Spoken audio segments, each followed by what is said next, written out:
बिस्मिल्लाहिर्रहमानिर्रहीम। अस्सलाम वालेकुम। ये जी जनाब सैफुर रहमान साहब को अडयाला जेल शिफ्ट कर दिया गया है। कहने को तो वो आज रहा नहीं हुए, लेकिन नैब की हिरासत से निकल जाना और वो जो केस है वो नैब से चला गया है, ये बहुत ही बड़ी उनकी एक कानूनी कामयाबी है। और हमने जो देखा है पिछले कुछ हफ्तों में, ऐसा तो फिल्मों में भी नहीं हुआ कि एक ऐसा शख्स जिसके ऊपर इतने अरब रुपए फ्रॉड का इल्जाम हो। नैब ने कहा कि जी ये पाकिस्तान की तारीख का सबसे बड़ा फ्रॉड है।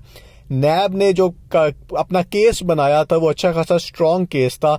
इसी की वजह से दो अदालतों से, यानी कि इस्लामाबाद हाई कोर्ट में केस चला, सुप्रीम कोर्ट में केस चला, और दोनों जगहों से इनकी जमानत जो है वो मुस्तरद हो गई। और उसके बाद जब नैब ने इनको गिरफ्तार किया तो बहुत ही कम अरसे में एक ऐसा कानून जो कि पता नहीं आया किसके लिए था, लेकिन फायदा इनको भी हो गया।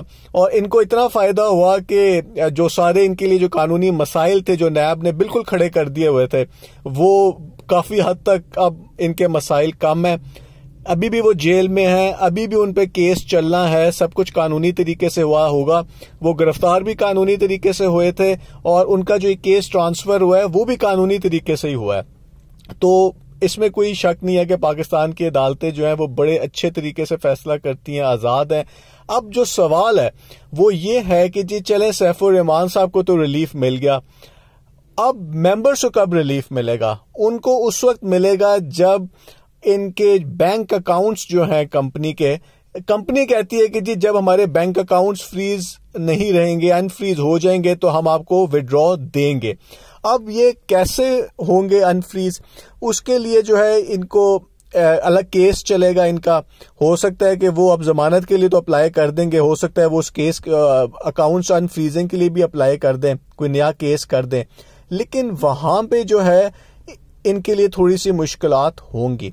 उसकी वजह यह है कि आज का जो फैसला हुआ है वो तो एक टेक्निकल बेसिस के ऊपर हो गया कि जी एक ऑर्डिनेंस ही ऐसा आ गया जिसमें क्लियरली लिख दिया गया कि अब नैब इन पे कार्रवाई नहीं कर सकती। लेकिन जिस डिपार्टमेंट को भी इनका अब केस जाएगा, अकाउंट्स फ्रीज किसने किए थे? नैब ने। तो अब अकाउंट्स खोलने का फैसला तो नैब नहीं करेगा, वो तो कोई अदालत करेगी। लेकिन उसको रोकेगा कौन? उसको वो डिपार्टमेंट रोकेगा, वो अदालत में जाएगा जिसके पास अब केस ट्रांसफर होगा। तो वो इनके खिलाफ कुछ चीजें हैं जो जा सकती हैं वहां पे, लेकिन जैसे इनकी किस्मत जा रही है अब तो कुछ भी हो सकता है। पहली चीज ये है कि जी B4U ग्लोबल ने जिस नाम से ये पैसे जमा किए सारे इन्वेस्टर से, वो कंपनी SECP में रजिस्टर्ड नहीं थी। इसी वजह से ही इनके खिलाफ ये सारा केस बना था और SECP ने फिर नैब को इन्वॉल्व कर लिया। अब सवाल ये है कि जब इनसे जो इन्वेस्टर से पैसे लिए गए थे वो गैर कानूनी तरीके से लिए गए थे, तो वो जो पैसे हैं वो क्या कंपनी को वापस किए जाएंगे? ये सबसे बड़ा सवाल है।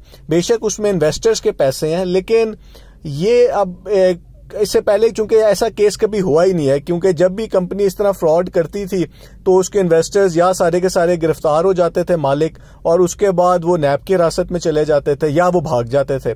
तो ये चूंकि पहली दफा ही ऐसा हो रहा है कि जी नैब का कानून भी आ गया और वो जो ओनर है वो भी थोड़ी सी कानूनी जंग कर रहा है। तो अब देखना यह है कि जो पैसे गैर कानूनी तरीके से लिए गए हैं उसको किस तरीके से अदालत देखेगी, क्योंकि कंपनी के पास तो तरीके हैं इन्वेस्टर्स को पैसे देने के, इनके पास अरबों रुपया है, जिसकी वजह से ये इतने महंगे वकील भी इन्होंने रखे हुए हैं, कहीं से तो पैसे आ रहे हैं। लेकिन चूंकि कंपनी कह रही है कि जी जब तक बैंक अकाउंट्स हमारे अनफ्रीज नहीं होते तो हम आपको पैसे नहीं देते, तो इन्वेस्टर्स की तो अब यही नेक्स्ट दुआ होगी कि जी ये एक तो ये रहा हो जाए, दूसरे जो है वो इनके अकाउंट्स अनफ्रीज हो। लेकिन उसमें मसला है और ये अच्छा खासा केस इसका भी चलेगा, और वहां पे इनको ये साबित करने होगा कि जी हमारे पास जो पैसे हैं ये हम इन्वेस्टर्स को ही वापस करना चाहते हैं, और इसी वजह से आप हमारे बैंक अकाउंट्स जो है वो अनफ्रीज कर दें। तो इसमें अब क्या फैसला आता है वो वक्त आने में पता चलेगा। लेकिन आज का दिन जो है वो सैफुर रहमान साहब के लिए बहुत ही अच्छा दिन साबित हुआ है, और उनके ऊपर उनके ढेर सारी कानूनी मसाइल जो हैं वो खत्म हो चुके हैं।